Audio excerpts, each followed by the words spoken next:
This video is brought to you by America First Insight. Help support the growing conservative movement by becoming a member today. And if you want to support this channel, you can also use the code REAL when becoming a member. Thank you and enjoy the video. So as most people probably know, next year is the midterms, and a lot of people are claiming that Democrats are going to have this super big majority in 26 because everybody hates Trump. They're claiming Democrats will gain like 50 seats in the House. They're going to take a huge Senate majority. They're going to win the congressional ballot by like 15% and a bunch of other crazy stuff like that. And I want to be clear about one thing.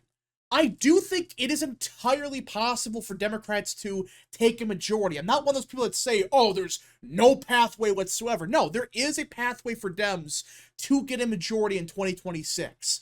But I want to go over why I believe right now, as of September of 2025, why I believe that Republicans right now are in a very good position to not only possibly keep the House, but maybe expand the majority. And I know that sounds crazy because historically, at least, midterms are awful for the party in power.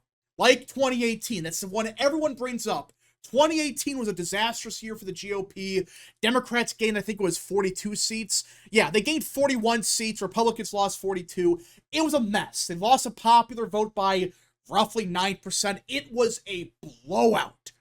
And everyone is claiming that 2018 is going to happen again in 2026. You're going to see Democrats gain this massive 40-seat majority.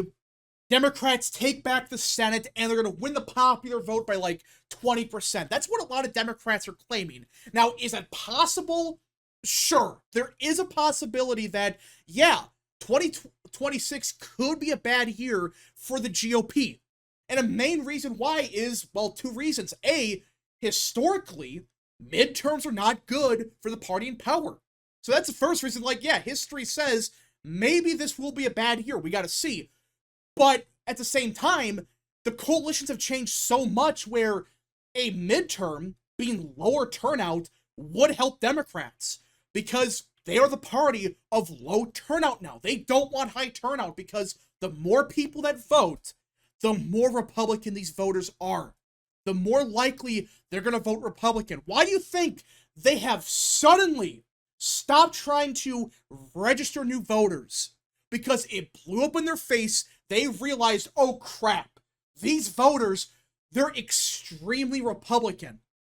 So yeah, with it being a midterm, you're going to see a lower turnout, which should, on paper at least, help Democrats. They're the party of low turnout. That should help them a little bit. A lot of these voters that are Republicans now, they're low propensity voters. They're not likely to vote. Republicans have to get them out to vote.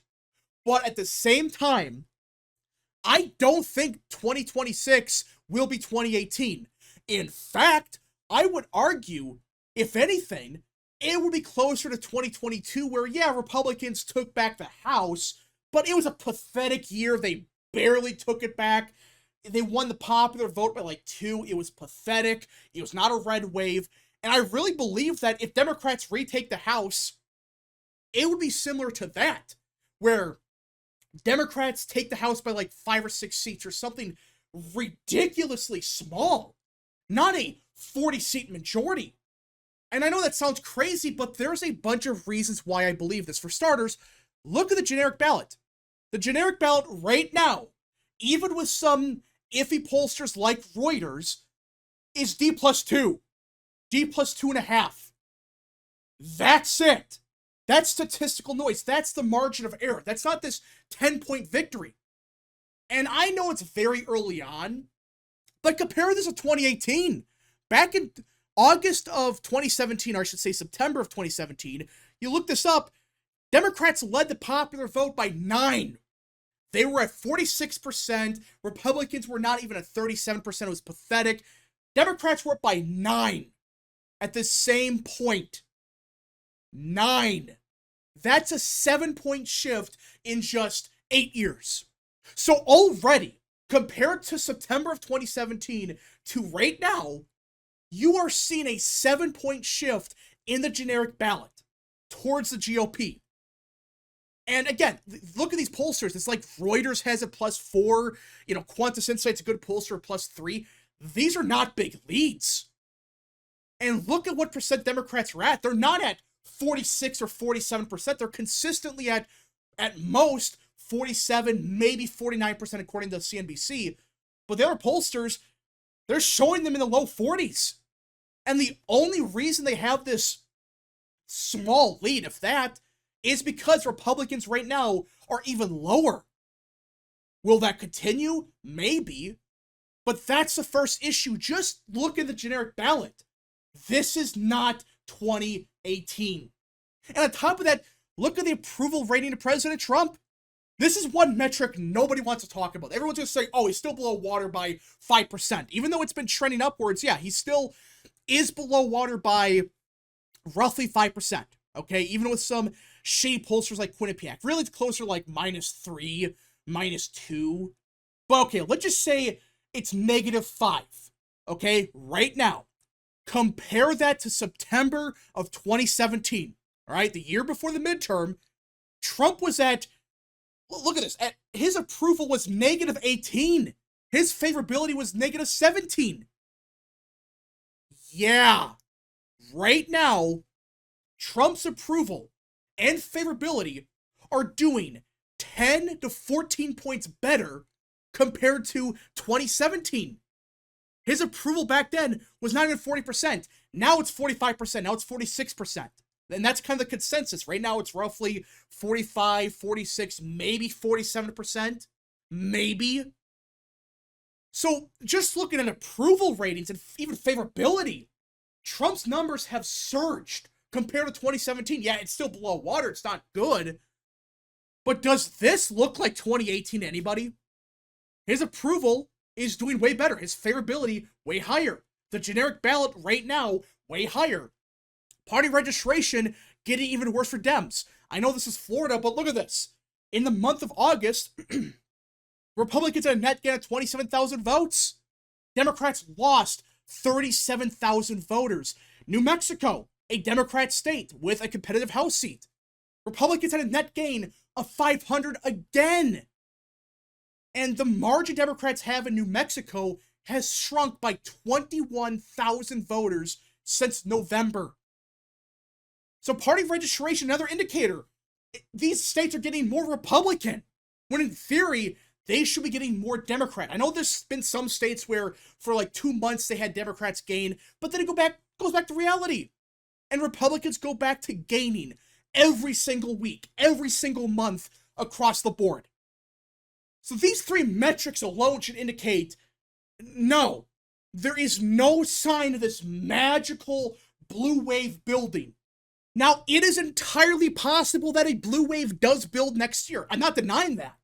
But right now, there are no indicators of this blue wave. Not in the generic ballot. Maybe it indicates a Democrat-leaning environment. Sure, that's probably what's going to happen, more than likely.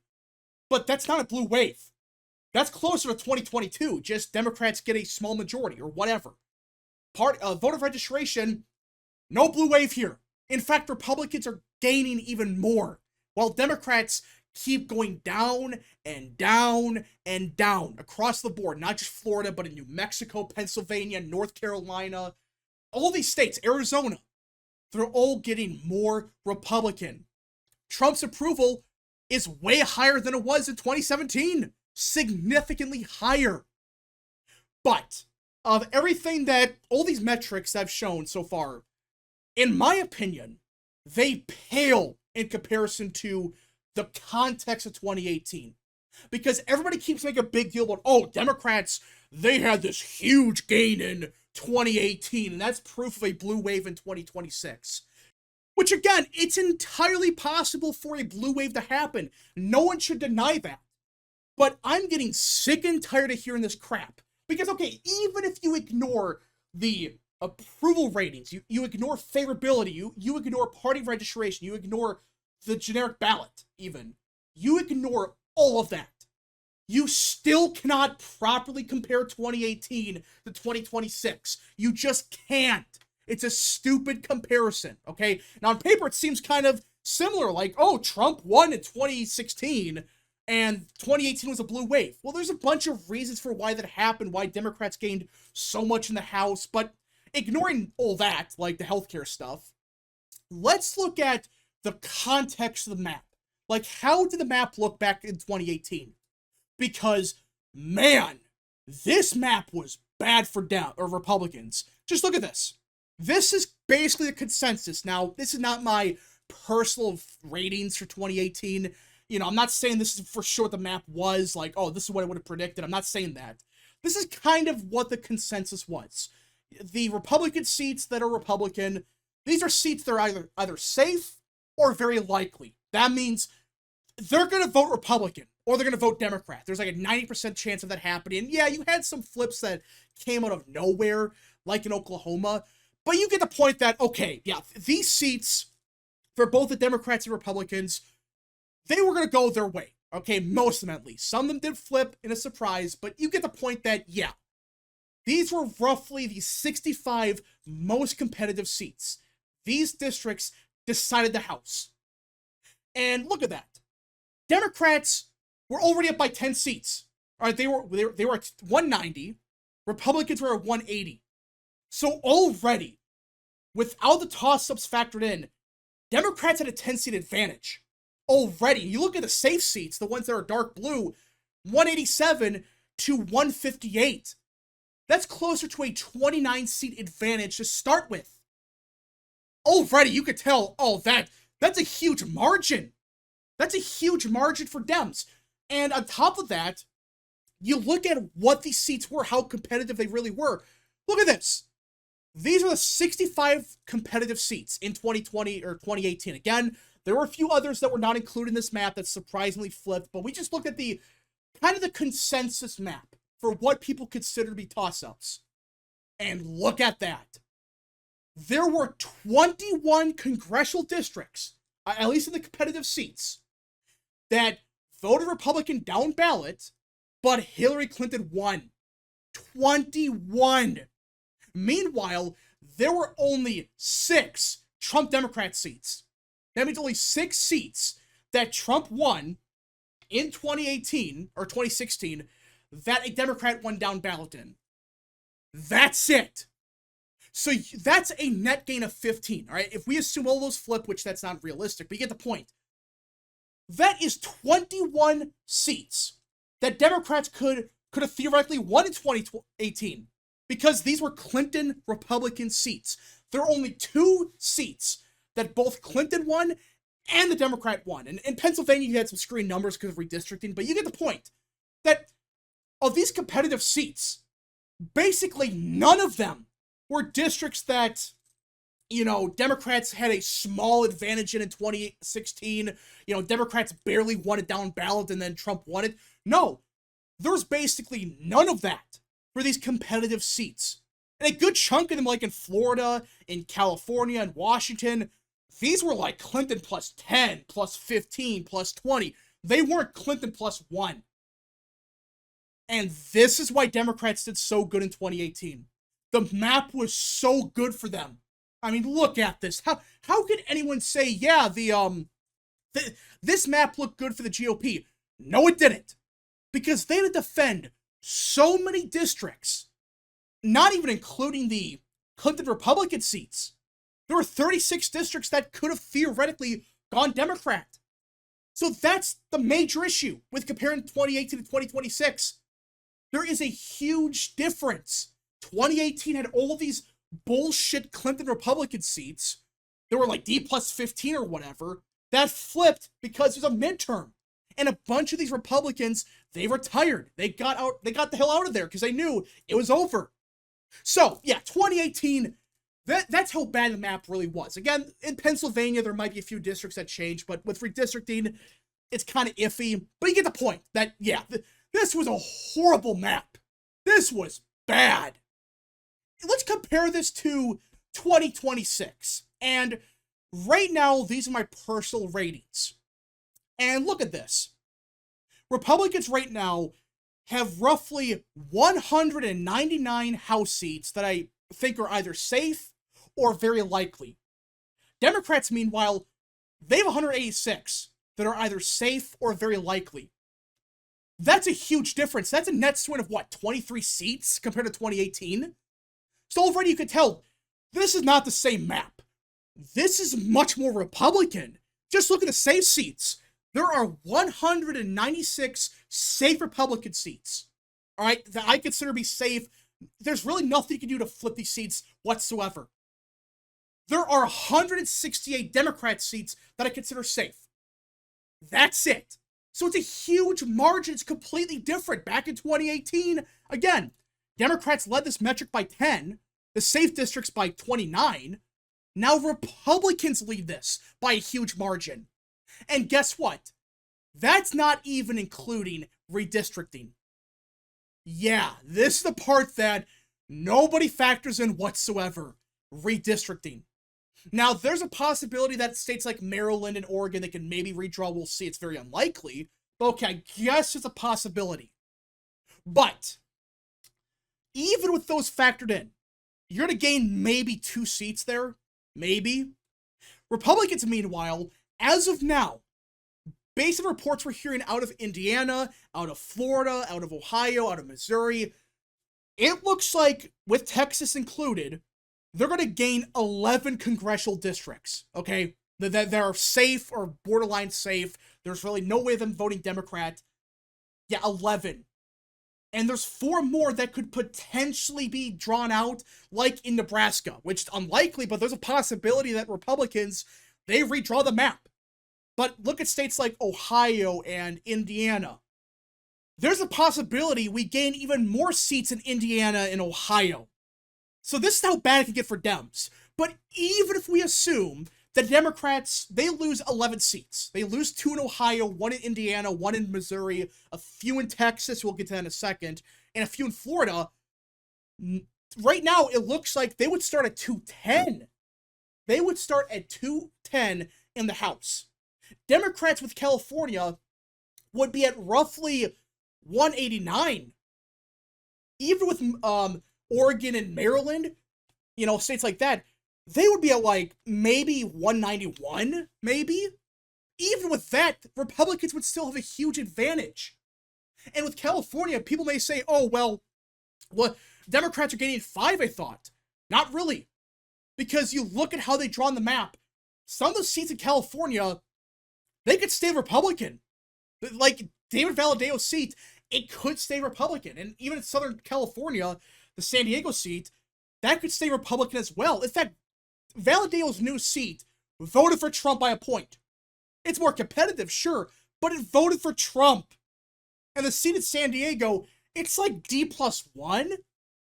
It's not this huge, overwhelming D+20 seat. And that's a problem. Democrats or Republicans are at like 211, 210. Again, I also factored in Ohio going for 3 seats. It's for sure they're going for 2, but it does sound like more than likely they're going for 3. So either way, Republicans start at 211. Democrats start at 190. That means they have a net advantage of 21 seats. 2018, Democrats led by 10.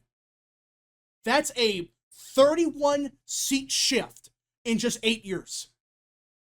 So Republicans have to win only 7 seats to keep their majority.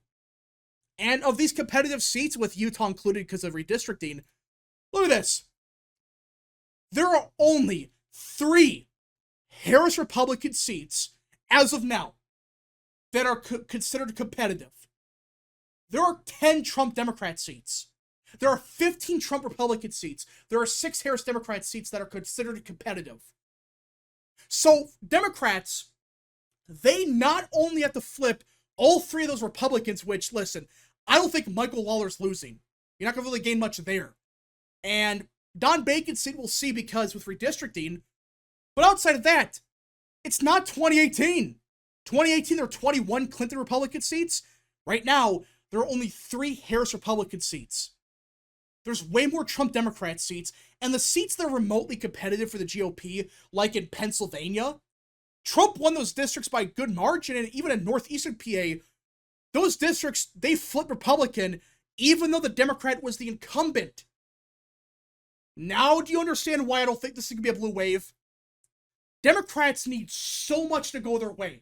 Because if Republicans win only 7 of these seats, just 7, not 20, not 30, they gotta win 7 to get a majority. If they just hold on to the 15 that are Republican right now, that's a majority right there. In fact, you expand it. Now, is this a guarantee the Republicans are going to win the House? No. But as of now, I don't see this blue wave at all anywhere. Anyways, folks, thank you so much for watching. If you guys did enjoy, smash the like button down below, subscribe, share with your friends, and of course, join the channel today. Godspeed to all of you.